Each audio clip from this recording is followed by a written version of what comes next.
Treasure Island. Chapter 4.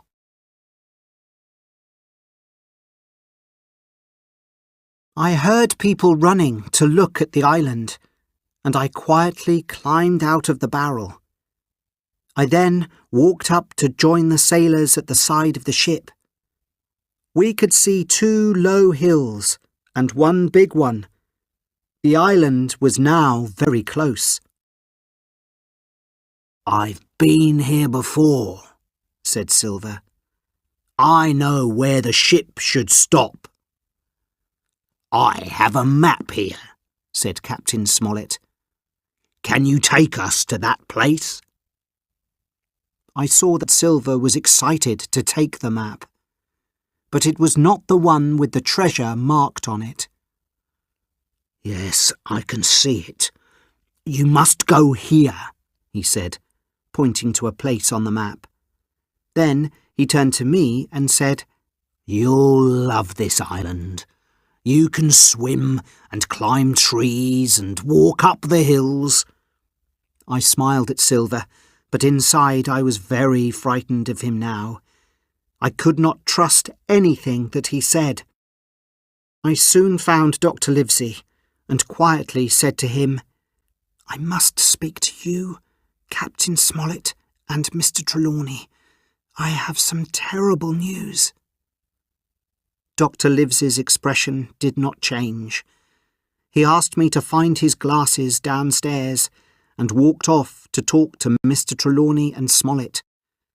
I waited downstairs, and soon the 3 men joined me. "What do you want to tell us?" asked Mr. Trelawney. I told them everything that I had heard in the barrel. When I finished talking, they thanked me. "Captain," said Mr. Trelawney, "you were right, and I was wrong. What shall we do?" "I'm surprised too," said Captain Smollett. "They have worked hard and been a better crew than I expected. Now we must continue. We can't go back, or they might attack us immediately. I don't think that they will attack us until we find the treasure. Long John Silver did not find all of this crew, so some of the men are good men. We must wait, watch, and attack them when they don't expect it." "Jim can help us," said Dr. Livesey. "The men all trust him. He can listen and find out who we can trust." I did not like this thought. I counted the men that Silver did not find for the crew. There were 7 from a crew of 19, and I was one of them. The next morning, the Hispaniola stopped close to the island. There were many trees, and above the trees I saw the rocky tops of the hills. Silver helped Captain Smollett to sail the boat closer to the shore. It was very hot and very quiet. It smelled like bad eggs. "This place is only good for diseases," said Silver. The crew worked hard on our journey to the island, but now they did not seem to want to work. I remembered Dr. Livesey talking about a mutiny. Perhaps it was near. Only Silver worked as hard as usual. Later, Captain Smollett told us that he had a plan. "Let's ask the men if they'd like to spend the afternoon on the island. If they go, we can take the ship. If they don't go, we know we need to fight them for the ship." Mr. Trelawney agreed. We decided to tell all the men we could trust about our plan and gave them all guns. Captain Smollett then told the crew that they could all have the afternoon on the island to relax if they wanted to.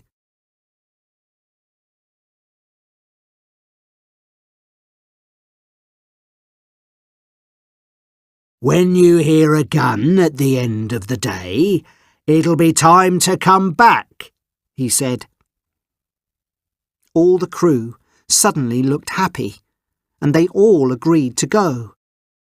Perhaps they thought that they could find the treasure immediately. Captain Smollett asked Silver to organise the men. 6 men would stay on the Hispaniola, and 13 would take the small boats to the shore. I realised that there were 6 of Silver's men on the ship.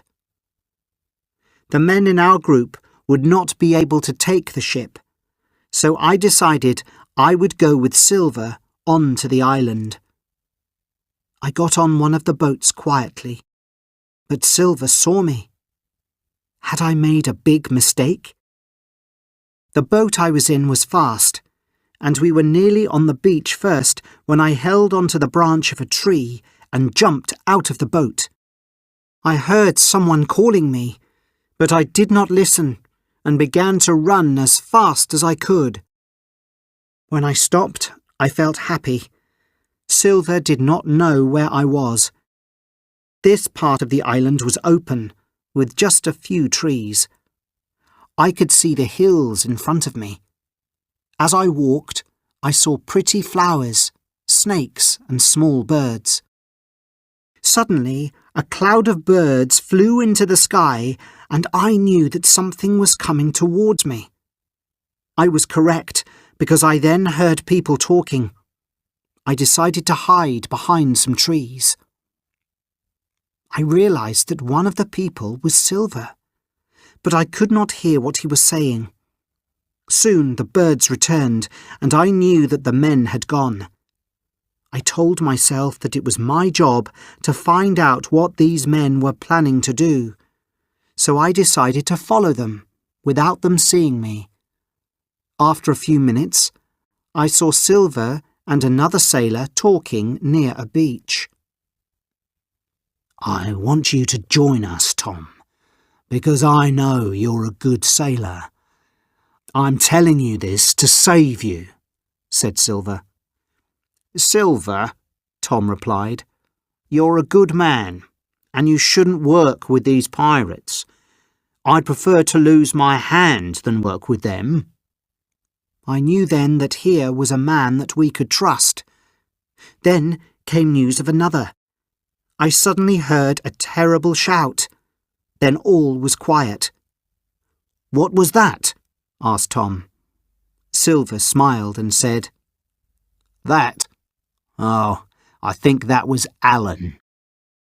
"Alan?" cried Tom. "He's a good man. If your men have hurt him, then you are no friend of mine. I won't help you." Tom began to walk away from Silver along the beach.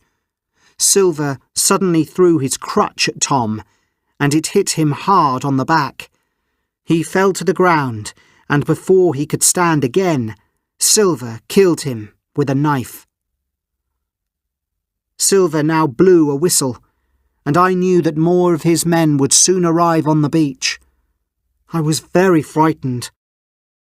I walked quietly back into the trees, then ran as quickly as I could. As I ran, I began to think, what could I do now? When we heard Captain Smollett's gun, could I go back to the beach to be with these men? If I did, I knew that they would kill me.